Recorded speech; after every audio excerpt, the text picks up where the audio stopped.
É isso aí, estou aqui de volta para continuar a correção das nossas questões da prova Cefaz do Rio Grande do Sul, de técnico de direito penal, professor de CLE falando. Vamos dar continuidade nessa? Vamos lá? Questão de número 56, sem perder tempo. Ó, a questão teve como gabarito a alternativa E. Ela diz o seguinte: considerando-se o conceito analítico de crime, exclui-se a conduta quando? Então, a primeira coisa que você tem que saber aqui é justamente este conceito analítico de crime. O que é isso? O crime, de acordo com o seu conceito analítico, ele é dividido em partes. E a teoria utilizada no estudo do crime, mais aceita pelo nosso ordenamento jurídico brasileiro, é a teoria tripartida, que diz que o crime vem a ser um fato típico, o crime tem que ter antijuridicidade ou ilicitude, é a mesma coisa, não há problema nenhum chamar tanto um quanto a outra.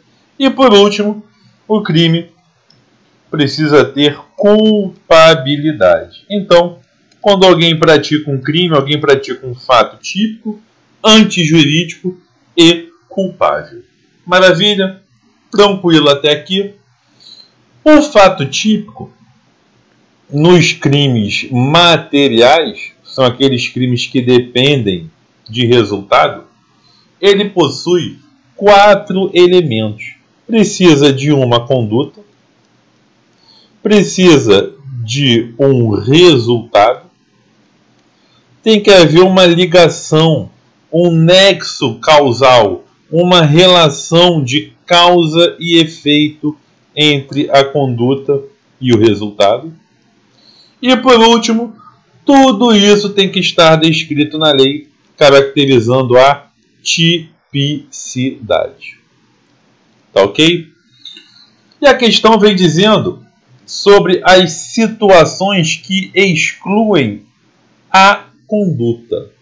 Situações que excluem a conduta.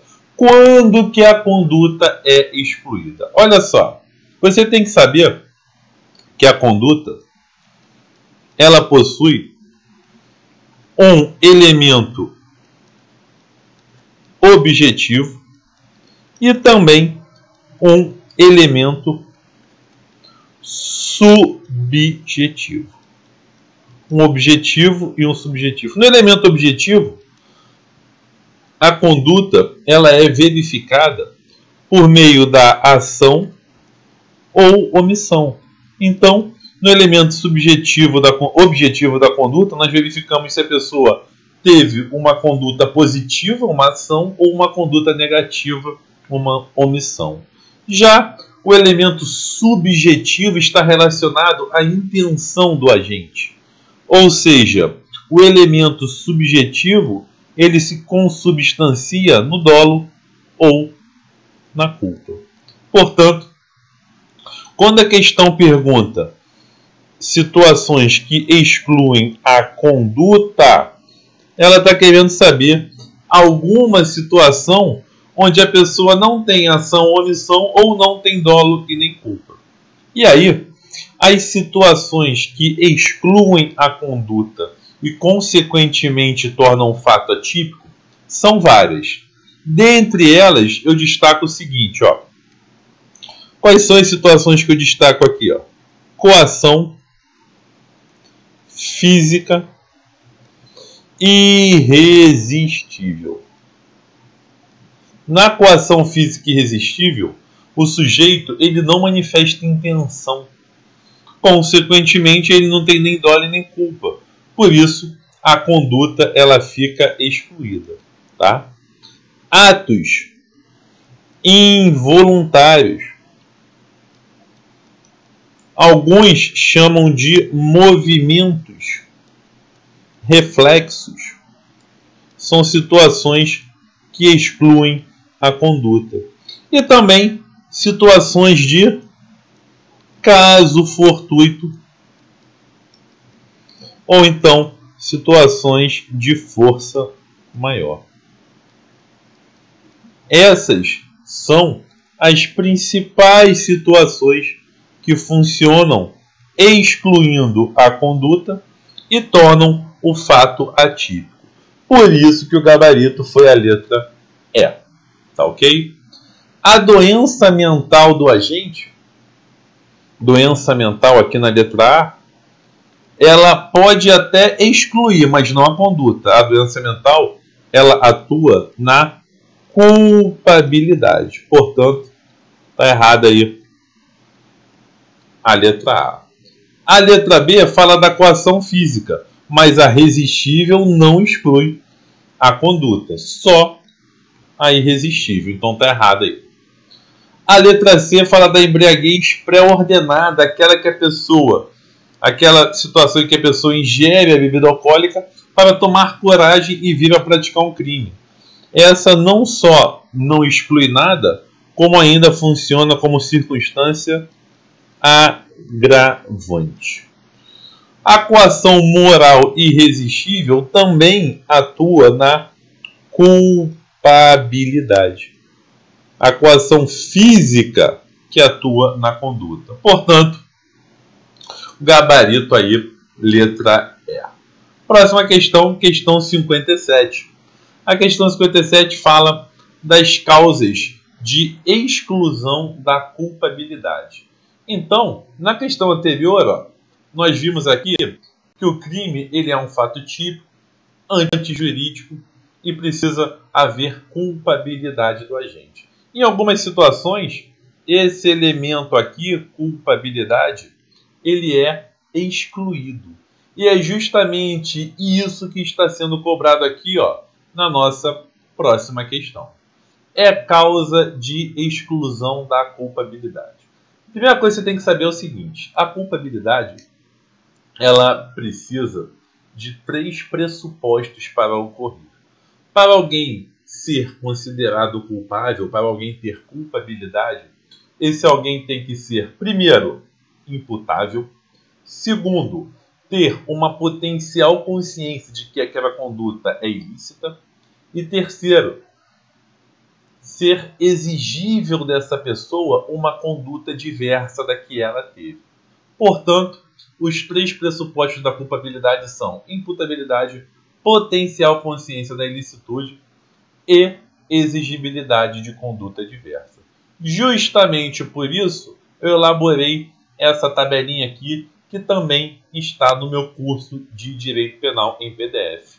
O gabarito é a letra D de dado e a tabelinha está aqui. Olha só, como eu disse para você, a culpabilidade tem 3 elementos. O primeiro está aqui, imputabilidade. É o primeiro elemento. O segundo é a potencial consciência da ilicitude.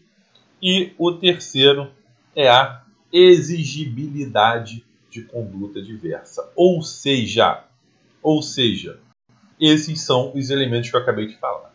E aí, cada elemento, cada pressuposto da culpabilidade tem as respectivas excludentes que atuam nesse elemento. Vamos dar uma olhadinha aqui? Olha só. Na imputabilidade, ela é excluída pela doença mental ou desenvolvimento mental incompleto ou retardado. A menoridade também, menor de 18 anos, não pratica crime, pratica ato infracional. A embriaguez completa, proveniente de caso fortuito ou força maior, também funciona como excludente de culpabilidade, atuando na imputabilidade. O erro inevitável sobre a ilicitude do fato, também chamado de erro de proibição, atua na potencial consciência da ilicitude, consequentemente, exclui a culpabilidade. A coação moral irresistível, como eu falei na questão anterior, atua na exigibilidade de conduta diversa e, consequentemente, na culpabilidade.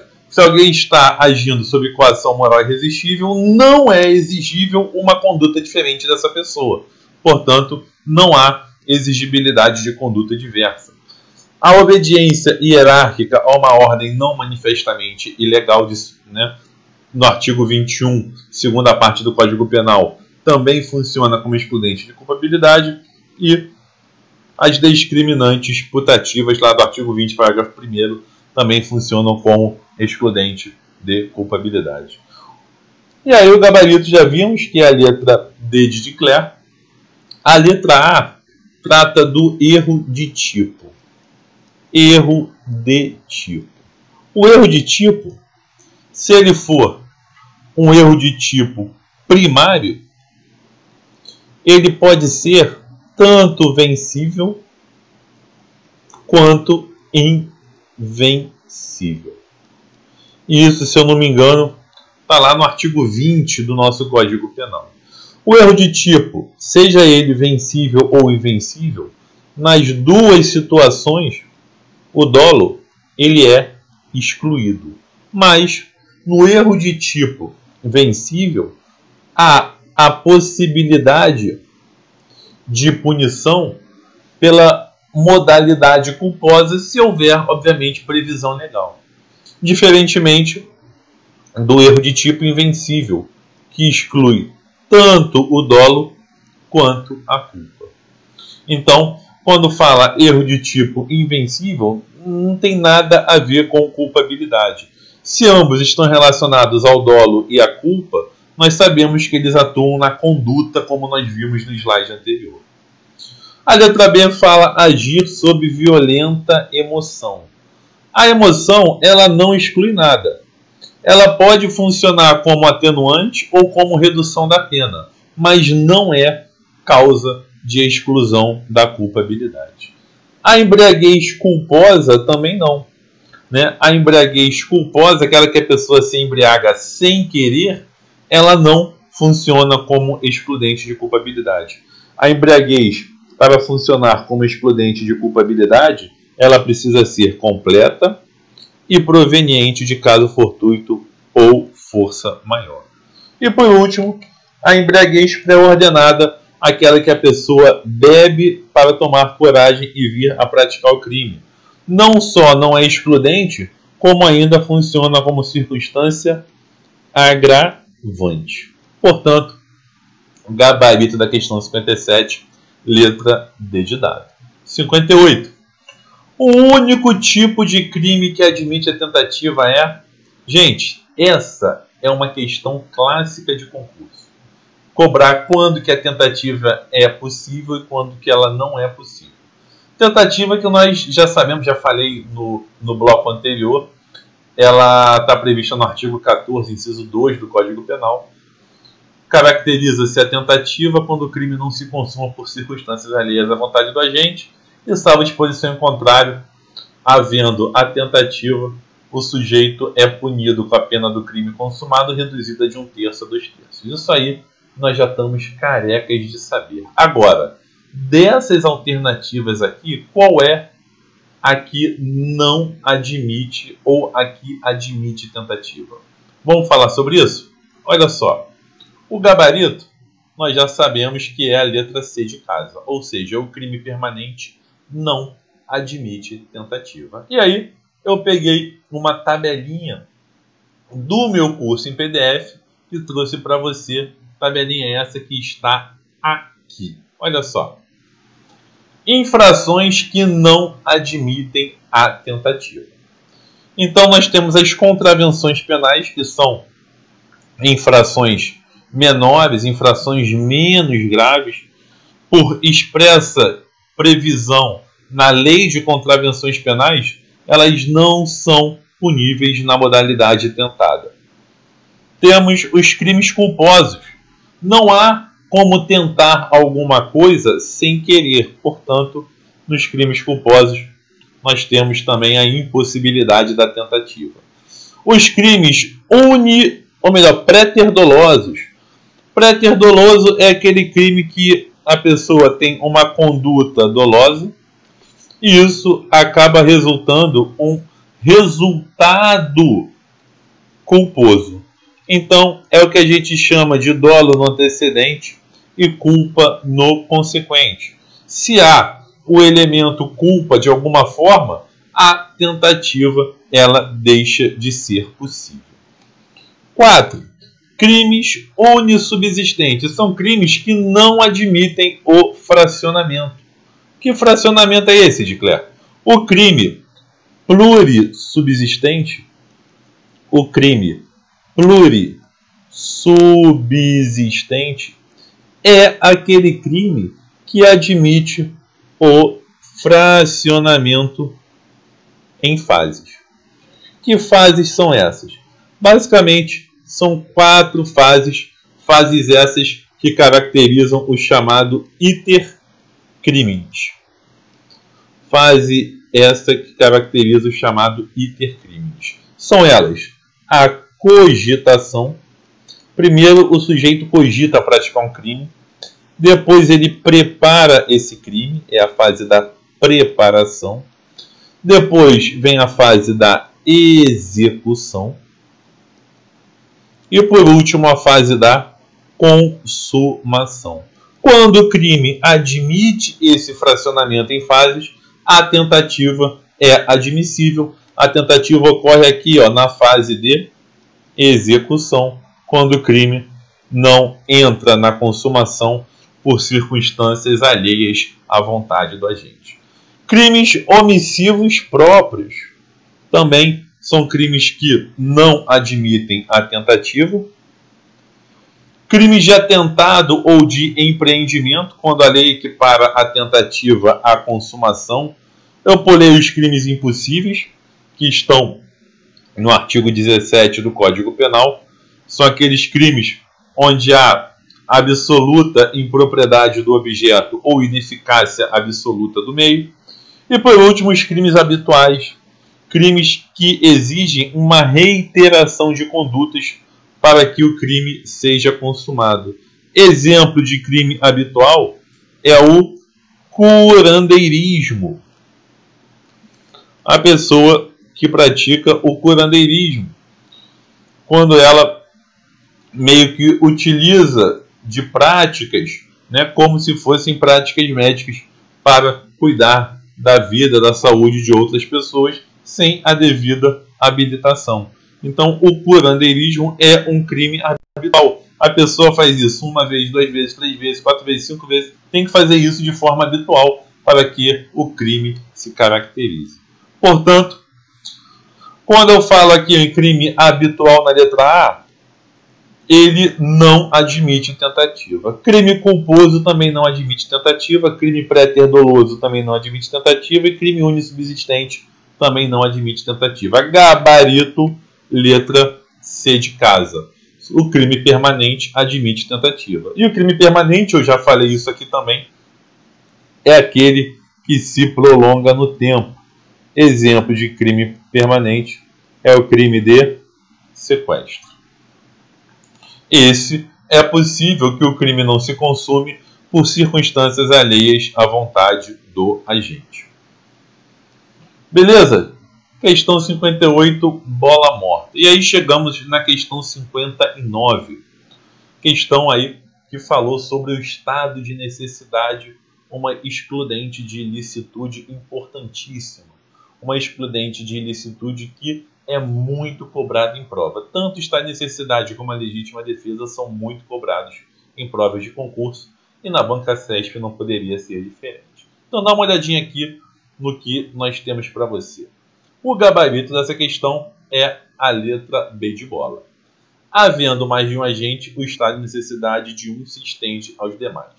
Entretanto, antes de falar da letra B de bola, vamos ver a definição do estado de necessidade no artigo 24 do Código Penal, que aqui está. Ele diz assim: considera-se em estado de necessidade quem pratica o fato para salvar de perigo atual que não provocou por sua vontade, nem podia de outro modo evitar, direito próprio ou alheio, cujo sacrifício nas circunstâncias não era razoável exigir-se. Tem ainda o parágrafo 1º e o 2º, mas para resolver essa questão não havia necessidade de reproduzi-lo aqui. Então, o estado de necessidade, ele se caracteriza, basicamente, quando há um conflito de bens jurídicos. Eu tenho dois bens jurídicos em conflito. E aí, um desses dois bens jurídicos tem que ser sacrificado para que o outro possa continuar. Ou seja, um é sacrificado em detrimento do outro. Este bem que é sacrificado, a justificativa é que se trata de um bem de menor valor. Então, obviamente, sacrifica-se o de menor valor para se preservar o bem de maior valor.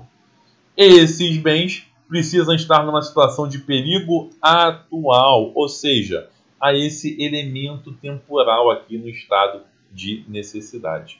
E tem que ter uma situação de perigo, não é uma agressão. Se tiver agressão, possivelmente a banca está se referindo à legítima defesa. Tá? Adcler, me dá um exemplo aqui de estado de necessidade. Vamos lá. Duas pessoas, dois náufragos, a embarcação afundou e só tem um colete salva-vidas.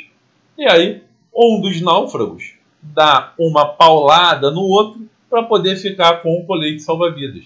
Este náufrago que deu a paulada no outro agiu em estado de necessidade. Havia aí uma situação de perigo atual, que era o barco afundando, né? Estava já boiando no mar, não sabia nadar. Se ele não pegasse o colete salva-vidas, ele iria morrer. Então, entre um morrer e o outro morrer, ele lutou pela sua própria vida, ele agiu em estado de necessidade. Beleza? Então, olha só, se os dois ficassem, né, segurando o mesmo colete salva-vidas, possivelmente os dois iriam morrer. E aí, qual é o conflito de bens jurídicos envolvidos aí? Ou morre os dois, ou morre um só. O que é mais razoável? Mais razoável é morrer um só, ao invés de morrer os dois. Tranquilo? Voltando para a nossa questão, olha só o que nós temos aqui. Ó. A respeito do estado de necessidade, assinale a opção correta. Considera-se em estado de necessidade aquele que ofende bem jurídico de terceiros, ainda que haja outro modo de evitar a lesão. Se houver outro modo de evitar a lesão, não há que se falar em estado de necessidade. Por exemplo, ó, imagina que uma casa está pegando fogo, houve um incêndio em uma casa. E o dono dessa casa está viajando. Está lá na Europa, passando férias na Europa. O vizinho, diante disso, o que ele faz? Ele arromba a porta para tentar apagar o incêndio. Veja que quando ele arromba a porta, ele está deteriorando um patrimônio, que é a casa do seu vizinho. Mas ele estava em um conflito de bens jurídicos. Ou um incêndio consumia toda a casa e poderia até mesmo chegar à casa dele, que era do lado, ou ele arrombava a porta. O que é mais prudente? O que é mais razoável aí? Arrombar a porta é o bem de menor valor que é sacrificado em prol do de maior valor. Tá ok? Então, o estado de necessidade se caracteriza ainda que se trate de um bem jurídico de terceiros. Nesse caso, o vizinho estava arrebentando a porta do outro. É um bem que não era dele, era de terceiros. Mas, se houvesse outro modo de evitar a lesão, obviamente que o estado de necessidade ele se descaracteriza. Beleza? Continuando aí, a letra C. A letra C fala do estado de necessidade justificante. A letra E fala do estado de necessidade exculpante. Eu montei uma tabelinha para você sobre isso. E a letra D de dado fala do estado de necessidade recíproco. Ou seja, o que é o estado de necessidade recíproco? Naquela situação dos náufragos, onde um deu a paulada no outro, imagina que esse que recebeu a paulada conseguiu se recuperar e veio a afogar o primeiro que tinha batido nele. Ou seja, houve estar necessidade de A e, consequentemente, um estar necessidade de B. Isso é um estar necessidade recíproco. E isso é, sim, admitido em nosso ordenamento jurídico. Portanto, quando diz que ele não é aceito, está errado. Porque ele é aceito, sim. Ficou faltando aí a letra B de bola, que diz o seguinte, ó. Havendo mais de um agente, o estado de necessidade de um se estende aos demais. Então, nós sabemos que o estado de necessidade é uma situação de perigo. Imagine que este perigo esteja se referindo à pessoa 1, à pessoa 2 e à pessoa 3. Tá? De modo que as pessoas 1 e 2 são cônjuges. E aí, eles agem contra a pessoa 3. O que nós temos aqui? Temos uma situação onde o estado de necessidade de 1 está se estendendo a 2. Ou seja, tanto 1 quanto 2 estarão protegidos pela excludente de ilicitude. Então, o gabarito foi a letra B de bola por conta disso. É uma situação aí admitida no nosso ordenamento jurídico, na nossa jurisprudência. Agora, o que é estado de necessidade justificante e estado de necessidade exculpante? Está aqui, ó. Coloquei uma tabelinha bacana para você. Vou sair da frente para a gente poder brincar com ela. O estado de necessidade justificante é aquele quando o bem sacrificado ele é de valor inferior ao bem que está sendo protegido. É uma teoria, ou melhor, é um conceito que se baseia na teoria unitária. E aí, o estado de necessidade funciona como excludente de ilicitude, é justamente ele que é adotado no artigo 24 do nosso Código Penal. É diferente do estado de necessidade exculpante. Quando o bem sacrificado for de valor inferior, não, for de valor maior. Corrige isso aí, for de valor maior ao bem protegido. O estado de necessidade exculpante, ele se fundamenta na teoria diferenciadora. Teoria essa que diz que ele poderia funcionar como uma excludente de culpabilidade supralegal, mas ele não é adotado no nosso Código Penal. É uma situação utilizada no direito alemão, mas aqui no direito penal brasileiro nós não temos a aplicação do estado de necessidade exculpante. Portanto, na questão anterior aqui, ó, o que nós temos? A letra C, o estado de necessidade justificante, o bem jurídico é de maior valor que o bem jurídico preservado? Não, maior não, é de menor valor. E a letra E, o Código Penal brasileiro não admite o estado de necessidade exculpante como causa excludente de ilicitude. A excludente de ilicitude que nós admitimos é somente o estado de necessidade justificante. Por isso, está aqui, ó, tudo bonitinho para você não ter como errar esse assunto numa próxima prova que você vai fazer. Tá ok? Fechando a nossa correção, nós temos aqui o artigo 60. Melhor, artigo não, a questão 60 da prova. É a última questão, foram 10 questões de direito penal. Questões que você pode ver que foram tranquilas. Não foram muito fáceis, também não foram muito difíceis. Foram questões medianas nessa prova de técnico da Cefaz do Rio Grande do Sul. E a questão 60 diz assim, ó. O único tipo de crime que se consuma com a ocorrência do resultado naturalístico é o quê? Gente, preste atenção. Quando eu classifico o crime de acordo com o resultado, quanto ao resultado, o crime ele pode ser material, ele pode ser formal e ele pode ser de mera conduta. Agora, quando eu classifico o crime quanto ao elemento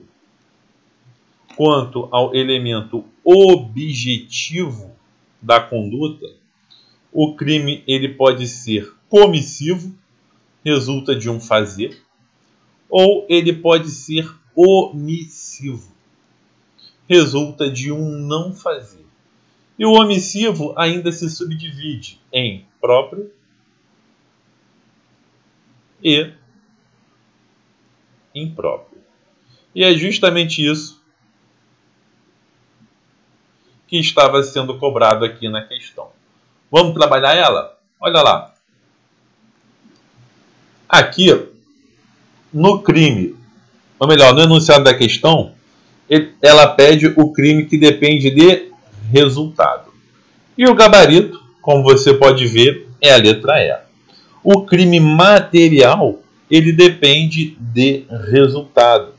O crime material, a lei, ela descreve uma conduta, descreve também um resultado, e esse resultado ele é necessário, ele é obrigatório para a consumação do crime. O exemplo clássico disso é o homicídio. Não tem homicídio sem o resultado morte. Tá ok?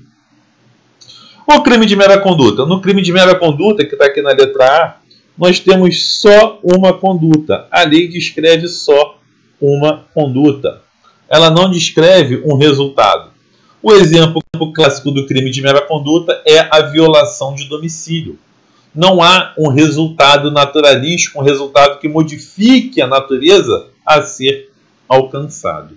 No crime formal, a lei descreve uma conduta, descreve também um resultado, mas esse resultado ele é desnecessário. Ou seja, é um resultado que não precisa ser alcançado para a consumação do crime. É o que ocorre na corrupção passiva e na concussão. São crimes onde não há necessidade de se receber a vantagem indevida para que ocorra a consumação. Beleza? O crime habitual eu já expliquei para você. Exemplo lá do curandeirismo. Também não há necessidade de resultado naturalístico para a consumação. E por último, nós temos aí o crime omissivo próprio. O crime omissivo próprio, ele tem como exemplo a omissão de socorro. É o clássico exemplo de crime omissivo próprio. Dicler, como assim a omissão de socorro? Olha só, imagina que você esteja na rua e você vê um carro capotar na sua frente. Você está dirigindo seu carro, aí você vê na frente um carro capotar e você não para prestar socorro. Você praticou aí um crime de omissão de socorro. E isso é crime mesmo que nada aconteça com a vítima do acidente automobilístico. A vítima do acidente automobilístico pode não ter sofrido nada, mas pela sua conduta omissiva em não prestar o socorro, já está consumado o crime de omissão de socorro. Ou seja, o crime omissivo próprio é aquele que não depende de nenhum resultado. É praticado por uma conduta negativa, um não fazer, mas que não depende de resultado. O que depende de resultado é o omissivo impróprio. Esse aqui, ó, depende de resultado. Qual é o exemplo deles? O exemplo dele é o salva-vidas que não socorre o banhista. O salva-vidas é um agente garantidor da vida dos banhistas que estão ali na praia. Ele vê um banhista se afogando e ele não vai prestar socorro. Ele vai responder por homicídio se esse banhista morrer. Ou seja, é um crime que depende de resultado. Portanto, gabarito aqui da questão, letra E. Bacana? Dicler, mas você fez algum bizuzinho pra gente? Fiz, tá aqui, ó. Ou melhor, não fiz não. Não fiz nenhum bizuzinho não. Porque, nesse caso, o bizuzinho já está rabiscado, né? Mas a gente que pode fazer agora? A gente pode fazer agora. Olha só, o que depende de resultado.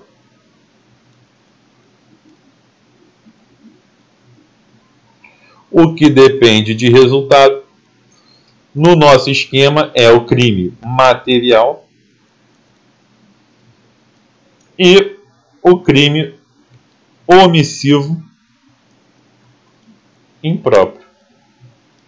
O resto, todos os outros, não dependem de resultado. Beleza, gente? Com isso, ó, eu me despeço.